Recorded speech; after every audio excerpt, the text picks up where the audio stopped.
You're listening to the B&H Photography Podcast. I'm Jill Waterman, the show's creative producer.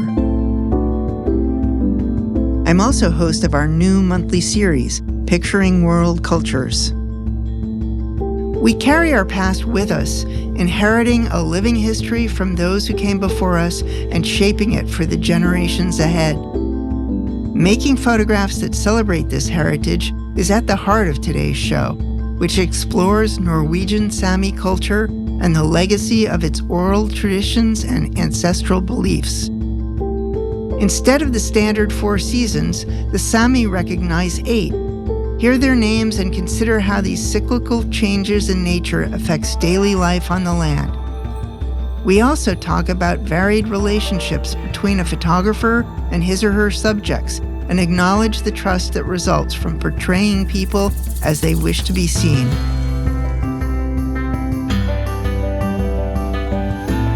Our guest is Naina Helén Jåma, a South Sami photographer and storyteller from Snasa, Norway, currently based in Oslo. After starting her career at the Saemien Sijte Museum at age 15, Naina has maintained a close relationship with the traditional Sami arts of Duodji. Documenting the ongoing development of this art form pays tribute to oral knowledge and silent tradition, which is learned and transmitted visually. Trained at the Nordic School of Photography in Sweden, Naina also works as both a photojournalist and a photo editor for various Scandinavian newspapers and agencies, as well as major international publications. Naina is a member of the Sami Artist Association, and in 2020, she received a working grant from the Sami Council. Most recently, she was selected by the Norwegian Journal of Photography as one of 9 photographers to work on a 2-year heritage project, photographing and doing in-depth interviews focused on the evolving legacy of Sami culture. Naina Helén Jåma, welcome to the show. Thanks. Nice to be here. Yes, great speaking with you today. So you currently live in Oslo, but you're originally from the small village of Snasa near the geographic center of Norway. What was it like to grow up in that region of Norway? It's a big question, but yeah, I had a really good childhood. I find it the best place in Norway, but I guess everyone would say that about their childhood home. So I assume it was a very rural area? Yeah, it's not a big city. It has approximately 2,000 inhabitants. And has the area changed much since your childhood days? It depends how you see it. I think you could have the same childhood as me if you grow up there today. The biggest change may be wind power plants. Yes, industrialization. Yeah. So that might be only thing that has changed there. Uh-huh. And you're of South Sami heritage, which is an indigenous culture spread across northern parts of Norway, Sweden, Finland, and Russia's Kola Peninsula. What, in your opinion, are some defining characteristics of the Sami people and culture? It's the only culture I have, so that's also a big question. I mean, we're the indigenous people of Sápmi, this area in the Nordic countries, so we share a lot of similar experience with other indigenous peoples throughout the world with colonization and such. But we have a close relationship to the land still today, and we also have a close relationship to each other. So it's a tight community.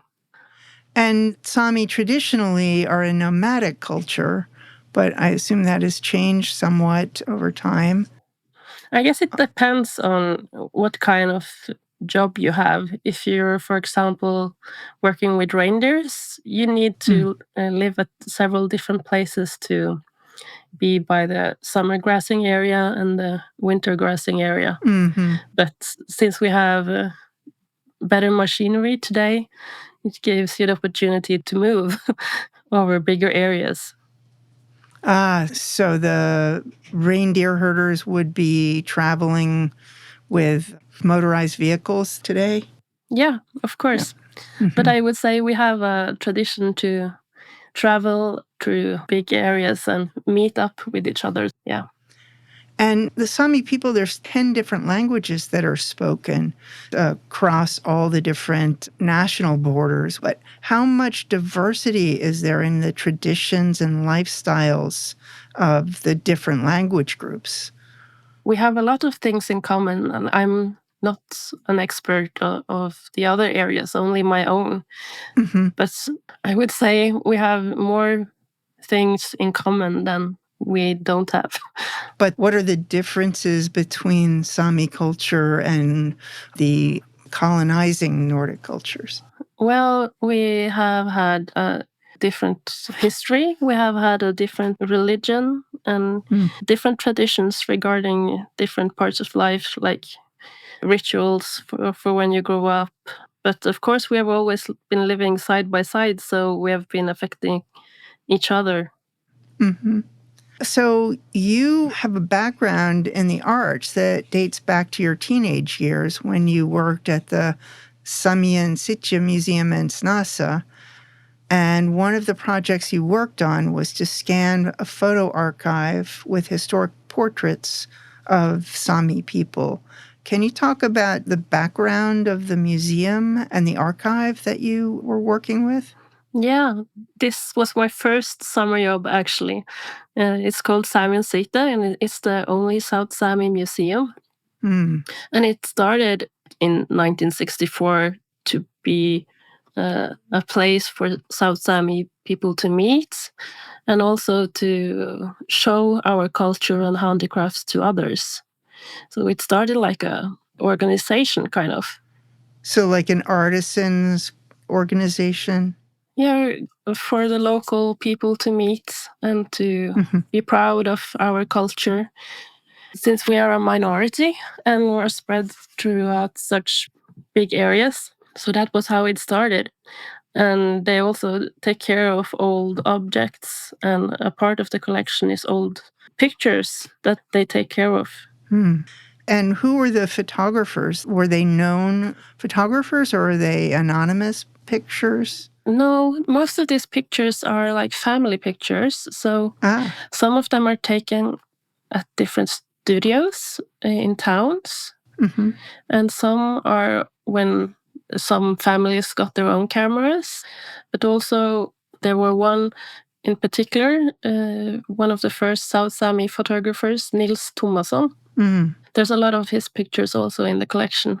So you can see very different styles depending on time. That must have been fascinating. Mm. And was that how you got interested in photography initially, or did you already have a camera and were taking your own pictures at that point?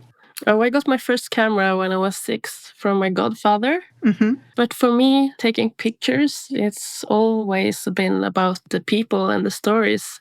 Mm. So I've used different tools to tell the stories or to express myself. And what kind of pictures were you taking at that early, at 6 and as a young child? I guess, like everyone else, like documenting my family and the people around me, collecting memories. And also through this work at Saemien Sijte, I understood how strongly it affected me to see back in time. Right, yeah. Was there anything you learned about or absorbed from the museum's photo archive that you incorporate in the pictures you take today or changed the way you were taking pictures back at that time? I don't know if it changed me, but how important it is to collect the memories and how real the history became for me when I saw them. Because in the Norwegian school system, you don't learn about the Sami history. It's not a big part of the curriculum. But through those pictures, it was so present, and it made me aware that it was a lot of knowledge that I have missed out on, and got me more curious about my own history. Interesting. So actually, Sami culture is very much an oral tradition of storytelling rather than written. These photographs, was that a part of what interested you? The fact that it was beyond language? Yeah, I would say so. And there's a lot of written sources about the Sami culture, but the ones who wrote were like scientists or priests coming up with an agenda or with a view that indigenous peoples were not as valuable as other people, for example, and that could affect how they told our story. And that might also have affected how the earliest pictures have been made. Right. They were more objectifying people than diving deeply into the experience. Yeah. So one aspect of Sami culture is making handcrafted items, which in Sami is called duodji, or vetno is another word. And these are practical items that are used in daily life. And you photographed this subject for your thesis project in photo school. Can you talk about your approach to making these pictures and how you went from the idea to the actual photographs? I started with my teacher telling me to dig where you're standing when we were going to choose a subject. Make something about something you really know a lot about. So then it was natural for me. And also with my grandmother's voice in my head when she says that she didn't really have gone to school and she didn't have that much knowledge. And me wanting to acknowledge that this kind of knowledge is harder to get these days. It's easy for me to go to a school, but all those facts and things you learn when you're out in the land or when you're with an elder who can learn you about the handicrafts, it's harder. So I wanted to give the statues back to the handicrafts and show it not only the finished products, but the process. And it's living today because I've been confronted a lot, especially at the museum, that our culture is something in the past, but it's still in the present and it's developing. So the handicrafts are still going strong. There's still a lot of people committed to making items for daily use in society today? Yeah, I would say so. Through our handicrafts, we tell stories about ourselves. You can see a person's styles, but also family traditions, where you're from, and different social status of the things that you carry on your body. That can tell a lot about a person. And I would also assume that the things that get made break down to the type of work someone does. Like a farmer would be making different items than a reindeer herder, for example. Yeah, perhaps for everyday use, but also you can see that we're trading different objects with each other. Interesting. Yeah. So how easy was it to find your subjects for these pictures? Was there much resistance from people to letting you into their homes to photograph? No, not really, because my approach, since I've been studying Duodji myself and I'm really interested, my main goal was that I was curious. I wanted to learn things as well. So with that input, I found people were very positive to contribute to my projects. And I visited people that I admired, and that's always a good entrance to a project. Yeah. So different people have a different style of making a similar object? Yeah, if you know the handicraft, you can see who's made it. But also different people have different specialties. What types of items do you most enjoy making yourself? Oh, it's so different depending on what mood I'm in. But recently I've been working a lot with pearls. Pearls? Yeah. And you make jewelry, or the pearls are just used decoratively on other objects? Well, in my traditional clothing, we use pearls to embroider different patterns on the chest piece and also on the belt, for example. Or you can make like longer necklaces with patterns. Interesting. And you mentioned the clothing, which in Sami is called gakti. It's also handmade. It's often very colorful, and the individual details on items can indicate where someone's from or identify other aspects of a person. Can you elaborate further about that? How the clothing differs in different regions, perhaps, or for different uses? Yeah, in Norway, we compare it to the Norwegian traditional clothing because the biggest difference between those two is that the Norwegian traditional clothing, there's very strict rules of how it's made, but the Sami traditional clothing is more like a living tradition where you learn from your elders and we collectively develop it. But the main goal is to communicate who you are by wearing different pieces that tell something about your region or your family. But it has developed through styles, so you can perhaps see it in the 70s. There was short skirts. Nowadays, there have been a lot of glitter. And you mentioned decorating your belt. Can you talk more about belts? Yeah, they are different from every region. How are they distinguished by region? You really have to see them to know, but it's different patterns and different materials that are used. Mine is with pearls or pewter that are embroidered on red and green fabric with a letter. Does the color have significance in terms of familial tradition or region? Yeah, both. And it also signal if you're a man or a woman. Yeah. So would men have more color than women or the opposite? In my family, I have, as a woman, red and green, and the men have more blue in it as well. But I guess that could vary depending on what your family traditions are. And is that just something that's been passed down for many years? Yeah, you have to learn it at home. And we carry it nowadays mostly when we want to look nice. It could be at a funeral or like a baptism or a festival. Not that many carry it as an everyday garment, but a few.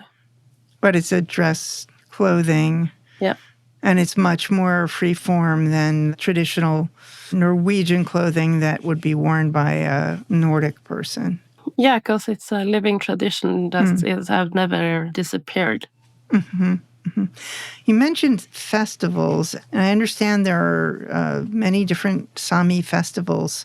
Can you talk about that a bit? What kinds of festivals there are, and do you photograph many of the festivals that are held?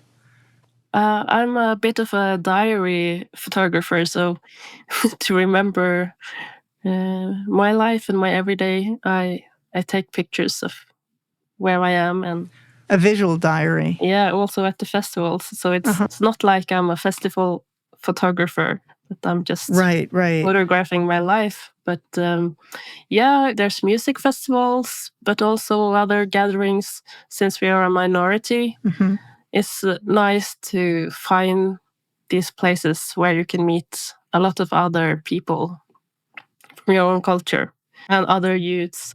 And I understand the Sami have a National Culture Day in February. Yeah, we have a National Day, 6th of February. Celebrates one of the first political meetings where Samis met from different regions in Sápmi and discussed politics in Trondheim. And how is that celebrated? I think we're still trying to find a form how to celebrate this National Day. It's very different from where you're at. Sometimes it's eating a lot of food in a public space or putting off the flag, singing national song. Sometimes there's concerts, meetings, dances. It's not one way to celebrate the National Day. Right. Is the National Day celebrated in small villages in addition to in the city? Yeah, it is. And also in schools. So Norway's very northern latitude means there are big differences between the seasons. But rather than just 4 seasons, I've heard there are 8 seasons in Sami culture. What are they and how do they differ? Yeah, you have Geirdelvia, Geire, geire, giese, giese, chakte, giese, chakte, chakte, dalvia, and dalvia. So that's like the spring, winter, Uh-huh. and spring, summer, summer, fall, summer, fall, Hmm. fall, winter, and winter. Wow. How do you determine when those changes happen? You can see what's happening in the different seasons. Like, for example, in the spring, winter, when the rain moves from the winterland to the springland, Hmm. and in the spring, where the calves are coming. Hmm. So it's very much associated with flora and fauna and the changes in agriculture. Yeah, you can see in the nature that it doesn't cover with only 4 seasons. Hmm. If you are outside, you can see the changes in between, and that's why we also have the names for those seasons. Fascinating. Do you have a favorite season for making pictures? I think in the middle of the summer, during the late summer nights, I love that, but also in the fall. Mm-hmm. Yeah, Mm-hmm. every season has its own charm. Yeah. Do you find that you photograph differently in the different seasons? It makes you change the way you take pictures or the subject matter you focus on? Perhaps I haven't really reflected on that, but I think I produce most of my own work during the wintertime. When it's dark, and I hate to take pictures because it's no light, but then you need to look for it. Mm. And yeah, maybe it's the challenge that makes it. And trying to find the light from within. It seems like Yeah. your pictures, especially the series of pictures you did with the Duodji, are people making things by interior light. They're very much lit from within. Mhm. So traditionally, the Sami have an animist belief system where every object has a spirit and there are strong connections to nature. And these ancestral beliefs were forbidden by colonizing forces, which enforced Christianity and did other things to erase indigenous culture. And I was very struck by an example of this in looking at the series of portraits you did of a well-known Sami performer named Mary Buena, who you photographed for a newspaper story. And she sings in the traditional style called joika. Yet for many years, she was terrified to do that after being convinced by her parents that joika and other ancestral animist beliefs were the work of the devil. Do you find that belief system that came from colonization is changing and people are reviving these indigenous traditions like joika? Yeah, yoik hasn't disappeared, but I believe it has gotten different functions and taken different forms nowadays. But of course, we all carry the scars of our history, both positive and negative. But we carry our traditional beliefs in different ways, in the same way as it's normal to cross fingers, and that's a Christian sign to wish for something good. Mm-hmm. We have a lot of traditions in our culture as well that comes from this old religion, Mm. without necessarily being a ritual directly connected to something religious when you do it. Right. So we carry it with us. And I think people want to take back traditions. Mm. So you mentioned crossing fingers. That is really intriguing to me. Are there other ancestral types of symbols like that you would do in Sami culture? Some things like, for example, if you go out in nature, you shouldn't make too much noise, but you shouldn't sneak up as well. Mm-hmm. And to ask for permission if you're taking something in nature. Or, for example, if you sometimes pour some coffee to the fireplace.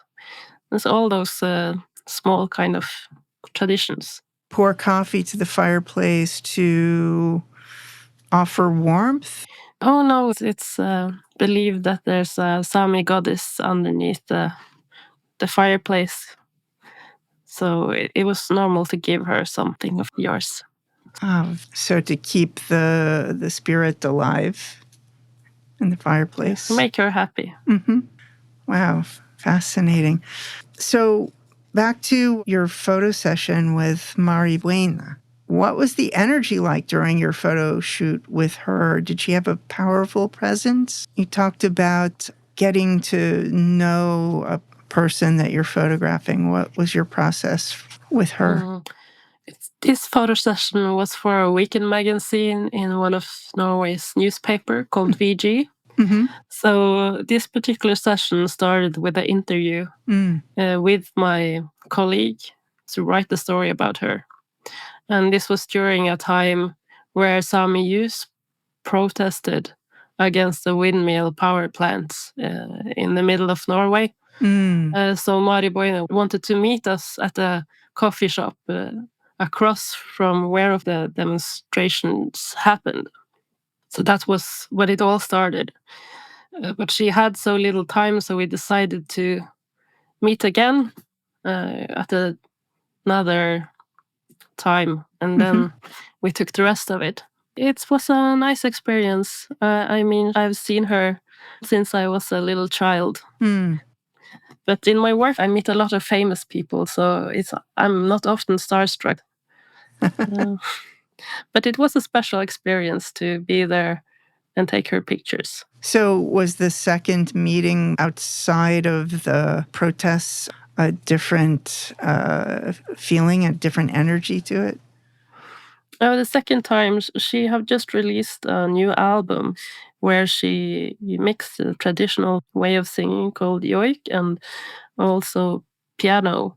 And she had one song about female energy and foremothers. So I wanted to create powerful female energy. A visual interpretation of the song? Yeah.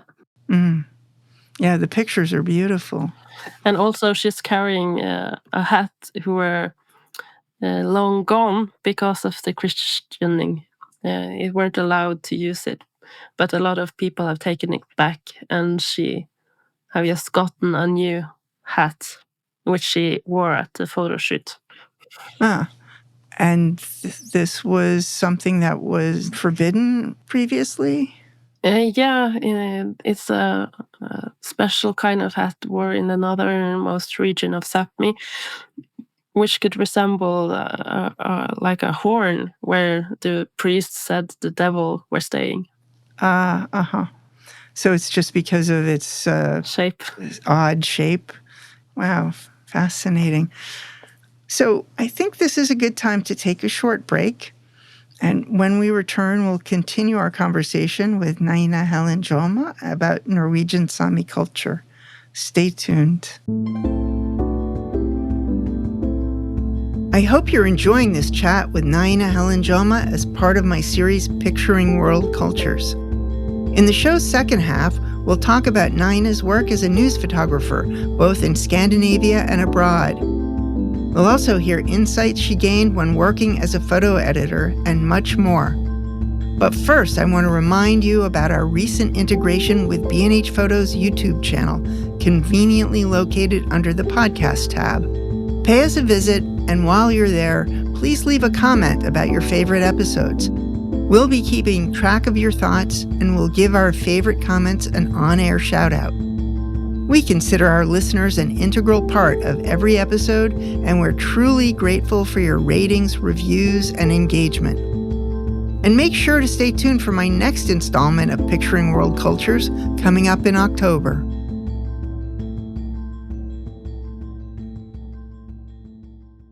Okay, we're back, and we're speaking with Norwegian photographer Naina Helén Jåma. So tell me about the cameras you use. What's in your go-to kit for cameras and lenses? Oh, it depends if I'm at work or if I'm shooting privately for myself, for my own projects. But at work, I carry three different camera bodies, two Nikon 5D and one Nikon Z9 with 70, 200 and 2470. And so you're shooting both mirrorless and DSLRs? Yeah, I do. I try to keep up. Do you have a preference? I really like the DSLR camera, but I hope the mirrorless will grow on me. How long have you been shooting with the mirrorless? 1.5 years, I guess. That's quite a lot to carry 3 cameras. Wow. Yeah, but the best quality of being a good press photographer is to be prepared. And Right. you're not much without your camera, so it's good to have an extra one. Exactly. Yeah. And for your personal projects, what cameras are you using for that? Then I'm using a smaller camera body, Nikon 850. Uh-huh. And I also have a Ricoh on me on the go. A small one, pocket camera. Right, so it's less invasive? Yeah. Yeah. Do you find that people react differently when you're just shooting with the Ricoh? Of course they are. Yeah. But I also react differently depending on what kind of camera I use.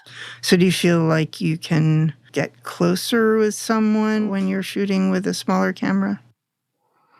Not necessarily, but carrying a big camera, you're very visual as a photographer. Mm-hmm. But then you can just be a human until you start to shoot. Right. Well, I notice in a lot of the portraits you make, you include close-up details in addition to overviews. Are your subjects aware that you're zeroing in on detail shots during the photo sessions? It depends. I guess my method often is to talk a lot. Mm-hmm. So if I'm working on a portrait, I'm always explaining what I do to make people comfortable. Mm-hmm. But if I'm making reportage work, I'm just running around taking pictures, Right. Being goofy the first half an hour, and then people just understand that that's the way I am, and yeah, and then it's okay. Mm-hmm. And when you're doing the close-up shots, do you use different lenses for those? It depends on what I'm carrying. Mm-hmm. I believe that the most interesting pictures are when you need to be creative because you don't carry a lot of lenses. Right. Makes you work harder.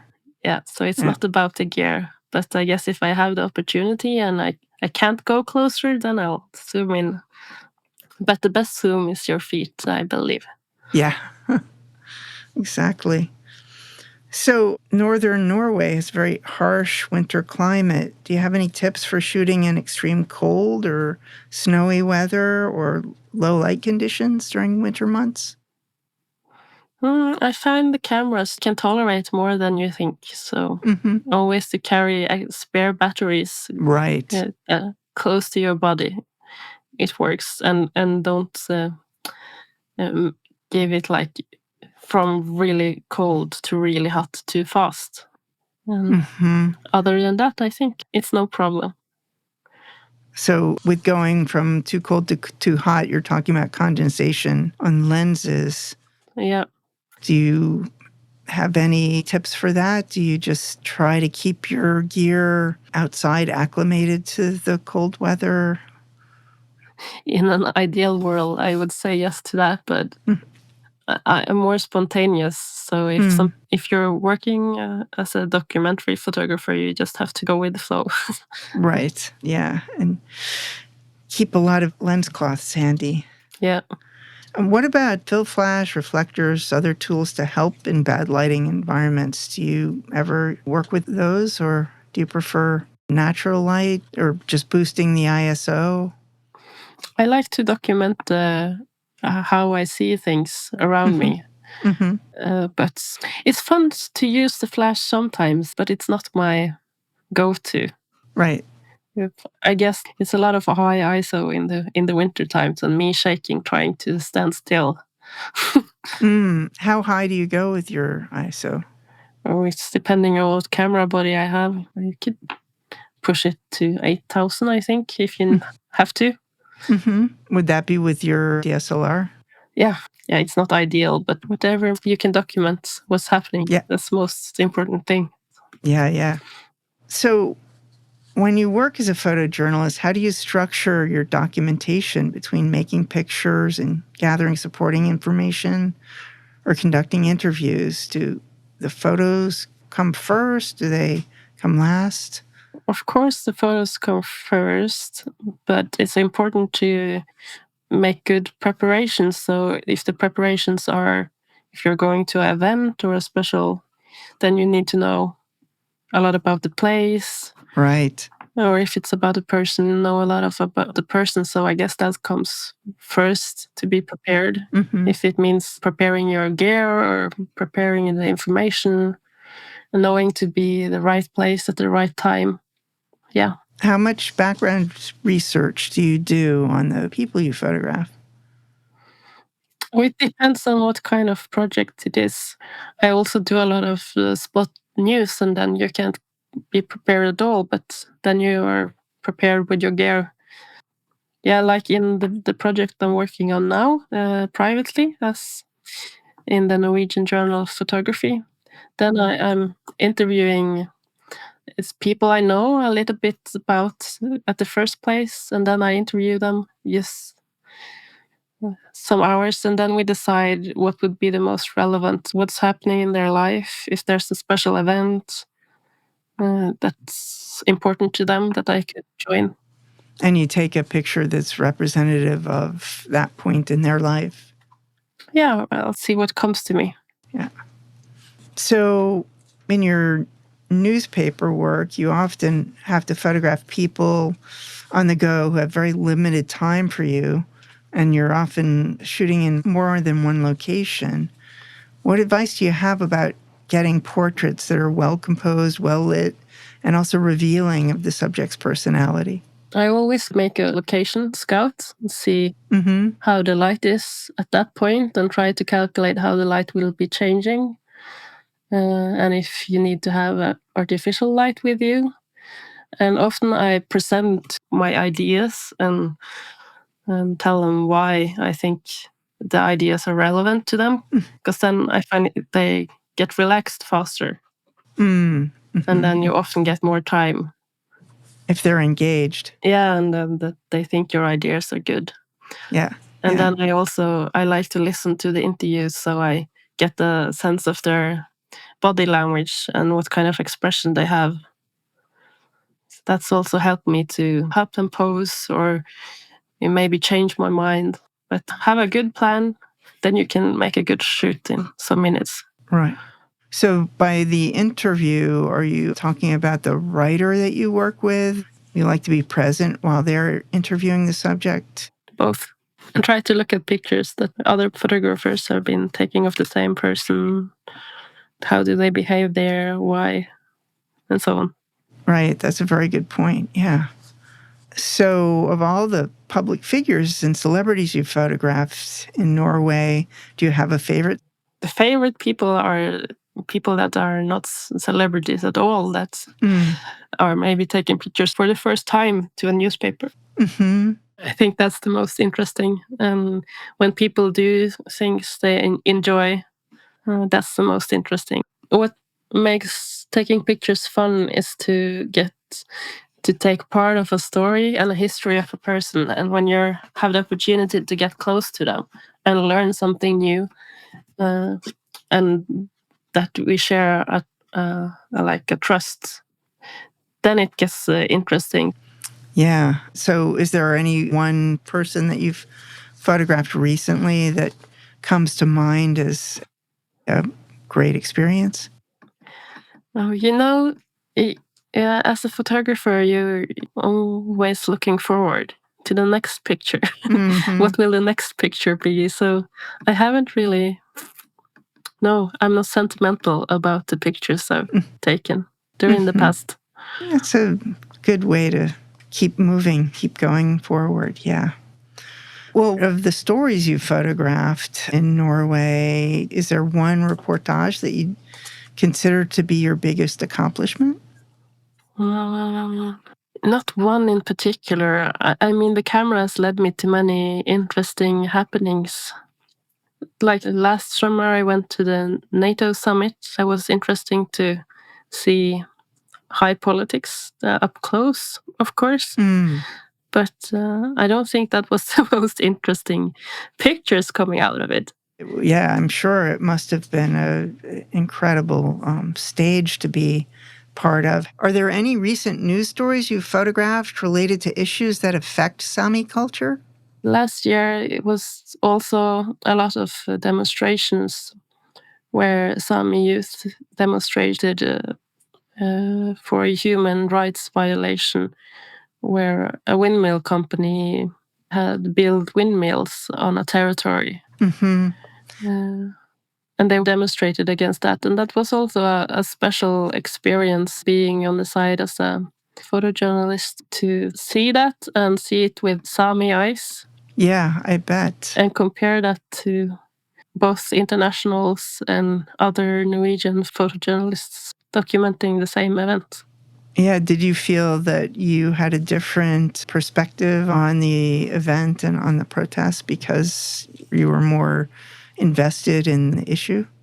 I have a deeper knowledge about the Sami politics because I've followed that topic for some time. And also, I don't get very focused on romantic pictures of clothing, rather than being more interested of facial expressions and feelings and different kind of historic people that are meeting politicians and activists and so on. Right. And what's on the line in terms of these protests and what is planned to do with Sami territory? They wanted to make a solution for the reindeer group who were affected of the human rights violations, and they come to term that they were supposed to find another winter grazing area for that family, and that in some years they could have a veto right for the wind power plant to continue. I think was the last development in that case. Yeah. So it's on hold because of the grazing lands? Yeah, it's on hold. But that was the Sami society. They got pressured from many different sides. And you can see that youths are engaging in protests and politics more now than before. But since this went to the High Court and they won, it was something special because a lot of the people I talked to said that they felt it didn't matter, even though they won in the Norwegian system. They weren't listened to. And that was one of the things that started this big movement. And from what I understand, there's both a Norwegian parliament and a Sami parliament. Do the two bodies work in tandem at all, or are they totally distinct from each other? No, like the Norwegian parliament is the main parliament in Norway, and then we have the Sami parliament that is mainly to give advice in issues that affects the Sami population in Norway. Yeah. Right. So it's not a governing body, it's more of a sounding board. Yeah. And you were mentioning that the issue with the windmills is related to the reindeer herding. How widespread is reindeer herding currently? Has that been cut back recently because of encroachment of the land? Well, the land is the one that decides how many animals who can live there. But the land is also affected of climate change and predators being present, who also gets less territory because of building of cabins, more tourists, power plants, more roads. Vacation homes. Yeah, where forests taking down. So it's a pressure from many different angles. Right. And also it's normal for the oldest child to take the reindeer herding to the next generation, even though a lot of the family help. So would it be the oldest son always, or is it just the oldest child? The oldest child who are interested. And from what I understand, there's regulations that give the Sami people an exclusive access to be a reindeer herder. Is that correct? In special parts of the country, yes. Sami reindeer herding in Sápmi are only made by Sami families. So these days, how common is it for Sami people to leave Sami areas and move to urban areas? It's as normal as like in Norway and Sweden and Finland, I guess it's normal to move to take your education. And depending on what line of work you're interested in. It's not always easy to find work in the traditional Sami areas. But nowadays, you have also more of a Sami society in big cities as well that you can be a part of. And is that educational moment something that many people bring back to occupations like hunting and fishing and combine knowledge? Yeah, I guess. Yeah. I would say so. So you regularly work for the Norwegian newspaper VG, and in 2022, you took on a role as temporary director of photography for them. What did you learn about making pictures through the work on the other side of the lens? Yeah, I was a photo editor. Maybe I got more cynical, I think. Because when you're looking at numbers and seeing how readers are reacting and understanding what works on a mobile phone. But I think maybe it made me faster because then I took those like a checklist. And after that, I got a bigger freedom to be creative as well. Because you wanted to break outside of the box of traditional or expected. Understanding what kind of bricks you need to build this traditional story, and then also working outside that box. You mentioned looking at the response from viewers to the use of pictures online with phones. Would you say that was very different than in the print newspaper, the response? First of all, everything is smaller. Right. I like big sceneries with a lot of different details. And it's harder to display that on the front of a newspaper on a phone. So I guess to make someone curious or let people know, like a good journalistic pictures, visual at a small area, that's the art in itself. It may differ from those photojournalistic pictures you can see in books or big prints. Right. Yeah. And so your experiences as a photo editor have made you more creative when you're photographing as a photographer, you said? I hope so.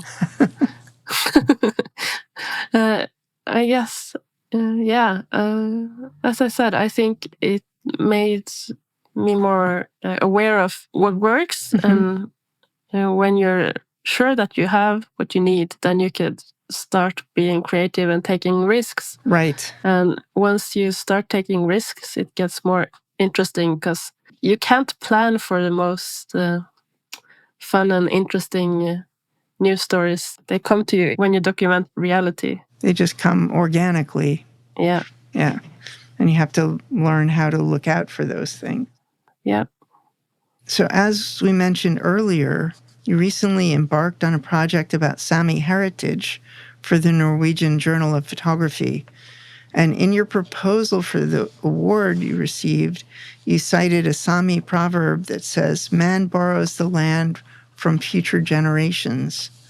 You plan to ask young people their thoughts about this saying and about the challenges related to climate and the environment and about the legacy that will be handed down to them. Have you been able to collect many insights about these ideas yet?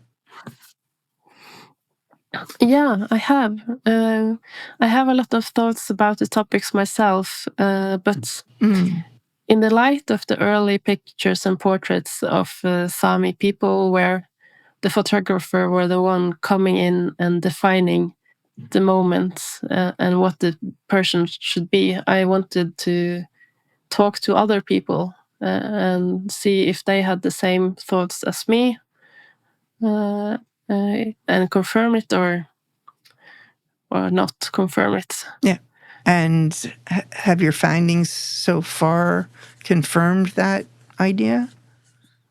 Yeah, people have a lot of thoughts in common, but also different insights. So I have a lot of interviews that I've carried with me in my visual diary way of photographing, but also in the portraits where I've been asking people in this setting where they want to be portrayed and with what clothes. And yeah. And do you find that starting the conversation with this sort of question about legacy changes the way the portrait session happens and the look of the resulting portrait? Yeah, I think so. But I think not only in Sami culture, but I think that it's interesting for every person. How do you want to be remembered? Right. For the next generation. And I think that was what it started. How do we want to be remembered? And also from my pictures from the museum, where I remember the generations before me from these portraits. And I wanted to give that power to the person, how they wanted to be seen. Yeah. Yeah, that's important. So what, if any, connections do you find between the culture of today's Sami youth and past cultural heritage and traditions? It's really not one way to describe it. We carry our past with us, and not only Samis do that, everyone does that. Carrying what we've learned and pride from the people that came before us, and with those who are coming afterwards in mind. Well, that's a really wonderful thought to end on.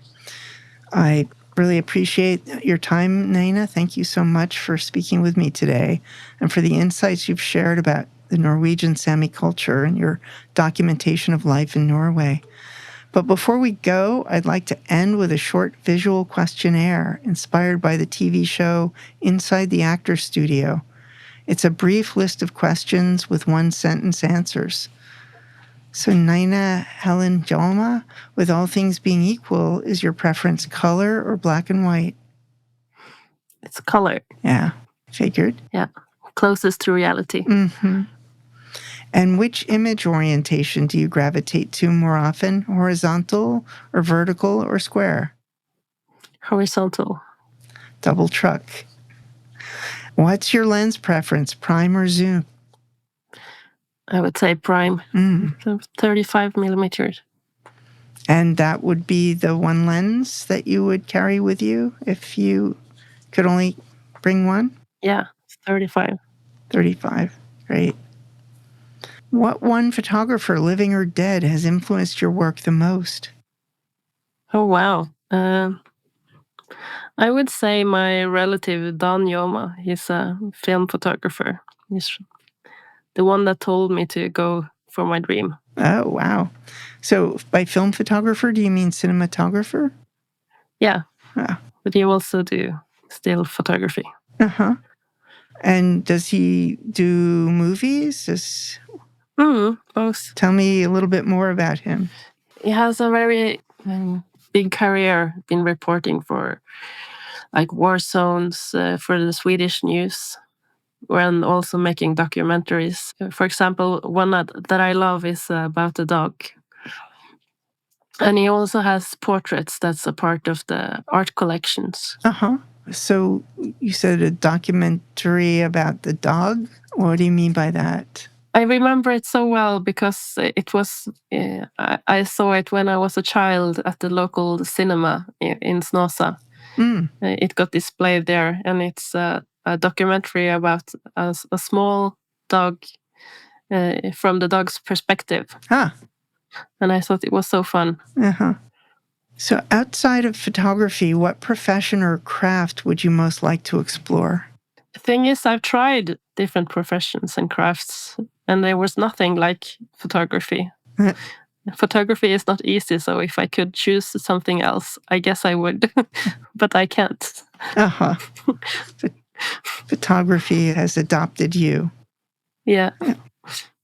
And in a single word, what's your biggest motivation for making pictures? To document the world we live and make the image of our present for the ones coming after us. Yeah, the word legacy is an important aspect that it seems very close to your heart. Yeah. So do you have upcoming projects or plans that you can tell us about? Where are you in the cycle of working on this project for the Norwegian Journal of Photography? I'm almost done with year number 1, and I have 1 more year to go. So I guess I will focus all my time on that in the coming months. I'll speak to more people and be in more settings where I can find glimpses that reflects their stories. And how wide a net are you spreading with those pictures and those interviews?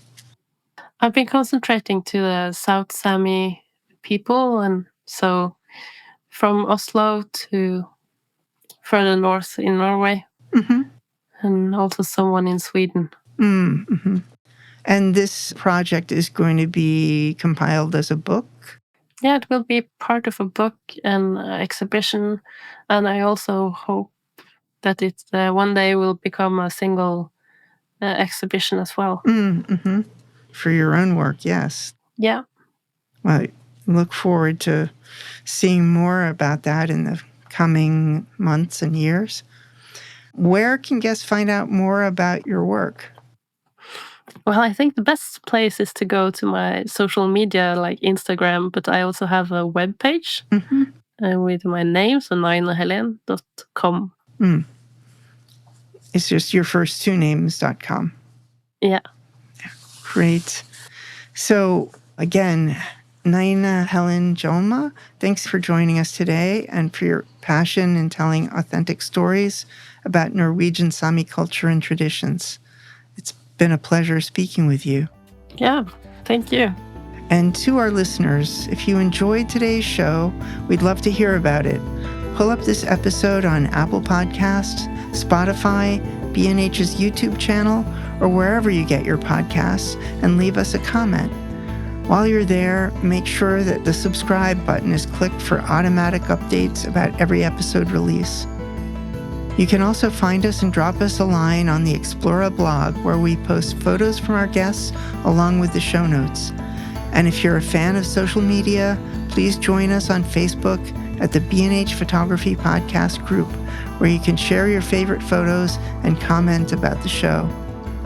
I'm Jill Waterman, the podcast creative producer and host of this series. Episodes are recorded, mixed, and edited by technical producer Mike Weinstein. Theme music for this series is composed by Gabriel Richards, and our executive producer is Richard Stevens. On behalf of us all, thank you so much for listening.